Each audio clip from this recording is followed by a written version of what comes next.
Donc, si dans une centrale nucléaire, il n'y a plus d'alimentation externe et qu'il n'y a pas moyen de produire de l'électricité de secours à l'intérieur par des diesels, à ce moment-là, on peut atteindre l'accident de type fusion du cœur, c'est-à-dire que à partir du moment où on ne peut plus refroidir le cœur des réacteurs, d'une part, et les piscines qui contiennent les combustibles irradiés, il va y avoir échauffement et fusion du cœur avec des réactions qui peuvent conduire à des rejets massifs.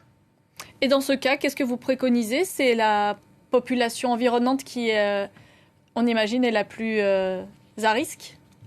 Alors d'abord, je voudrais faire remarquer que lors de la conférence de presse qu'il a tenue à Vienne hier soir, le directeur de l'AIEA ne s'est pas prononcé à la question d'un journaliste qui lui posait la question suivante, peut-on craindre un accident vraiment grave?